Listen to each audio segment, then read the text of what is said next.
sana ya ligi kuu soka Tanzania bara ambayo inasubiriwa kwa hamu kubwa na mashabiki wa Yanga. Mazoezi yenu ya mwisho, mko katika hali gani? Tupo katika hali nzuri, namshukuru Mwenyezi Mungu. Ni session yetu ya mwisho leo na ni session yetu pia ya kwanza kwa maana ya timu kamili. Jana tulikuwa na recovery session baada ya safari na ilikuwa ni makundi mawili. Kuna kundi ambalo lilifanya recovery kwa njia ya barafu na kuna kundi ambalo hawakupata muda wa kucheza, walikuja kutrain kwenye viwanja vya nje hapo. Kwa jana timu haikuwa imetimia kwenye mazoezi yake, ila leo namshukuru Mwenyezi Mungu timu yote imetimia. Habari nzuri kwetu sisi kwenye mazoezi ya leo, Jeshi Kwasi Atola yao ambaye alikosekana kwenye mchezo uliopita kwa sababu ya shida kidogo ya nyama eneo la paja, ameimarika. Mshukuru Mwenyezi Mungu na madaktari wanamfuatilia vizuri, anaweza kutrain na wenzake leo. Maana yake kama atakwenda vizuri hivi, kesho anaweza akapewa nafasi kwa ridhaa ya madaktari baada ya kumtazama siku ya leo na kesho. Kiondoa yao, hatuna mchezaji mwingine katika kundi ambao tuko nalo hapa Zanzibar ambaye ana majeraha. Wachezaji wote wako vizuri na kazi itabakia kwa Molin kuchanga karata zake vizuri, kutupangia kikosi ambacho kitakwenda kutupa furaha mashabiki na wanachama wa klabu yetu ya Yanga. Kama kuna pressure aina yote baada ya kupoteza mechi ya CCM Kirumba, haikuwa ya ligi lakini mlipoteza, na ulisema wazi kwamba wana Yanga wanabidi muwe pamoja kuhakikisha mnaondoka na ushindi katika mchezo huu. Mna pressure yote?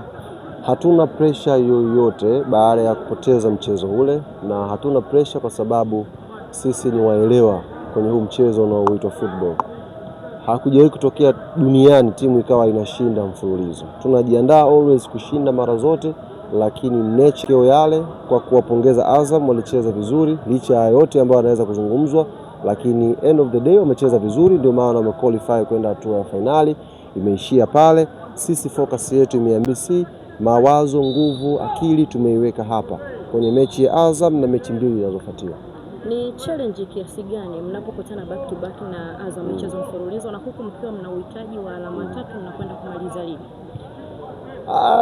Unajua ukishakuwa unacheza mashindano either federation au unacheza ligi kuu, inaweza kutokea ukacheza na mpinzani yote kwa sababu ni issue ya ratiba. Azam kama angefungwa na Mashujaa, maana yake leo tusingecheza naye sisi hatua nusu finali CRDB na kucheza naye kwenye ligi huko. Ni issue ya ratiba. Kwa hiyo ingeweza kuangukia mpinzani yoyote, kama ambavyo iliangukia wakati fulani hapa tumecheza finali ya Muungano na Simba, tukacheza dabi nyingine baada ya siku 3 siku 4 kwenye ligi. Kwa hiyo inatokea popote anayekuwa jukwani. Kila mguso anaogusa yule mchezaji, aidha anaokoa, anashambulia, akisikia sauti ya shabiki ikimhamasisha, hata kama Max kabakisha pumzi yake ndogo, atajitoa aimalize yote kwa sababu anamuona shabiki wake yupo jukwani na anamshangilia. Kwa hiyo niwaombe sana wana Yanga, hawa vijana matokeo yaliyopita wamepambana, ilikuwa bahati yetu. Kesho waje kwa wingi kuhakikisha tunawapa support. Yaani tulivyoumia mechi na Azam pale Mwanza, itakuwa mara 10,000 yake tutakavyoumia kwa kufungwa na Azam siku ya kesho. Kwa hiyo maumivu haya jinsi ya kuepuka ni sisi kuja kwa wingi. Nimeona magroup mengi, matawi mengi kesho yanasafiri kuja kutoka bara kuja huku, na wana Yanga wa hapa Unguja waje kwa wingi, tuisupport team, tuwasukume wachezaji, hata kama kuna hiyo fatiki wapambane tuweze kupata matokeo mazuri. Kwenye hizi mbio za ubingwa mshindani wenu tutakuwa watu 11 wa Yanga, watu 11 na Azam ndio tutakaopambana nao. Japo leo kwenye mkutano wa waandishi wa habari nimemtazama vizuri, mimi nimesoma pia saikolojia, nimemtazama vizuri Thabiti Zakaria Zaka za kazi alivyokuwa anazungumza, tonation yake, confidence yake, nikathibitisha kwa 100% yule sio Thabiti Zakaria ninayemfahamu.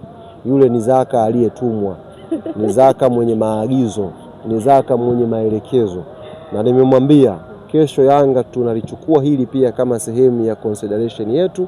Wewe na aliyekutuma na aliyekuelekeza tutakwenda kupambana, tuwanyamazishe wote wawili. Sikumbuki Yanga mara mwisho kufungwa mara 2 na timu moja. Inaweza kutokea. Mwenyewe sikumbuki mara ya mwisho lini, lakini inaweza kutokea, ni football. Tulicheza Muungano tukapigwa 2, tukapigwa goli moja la penalti.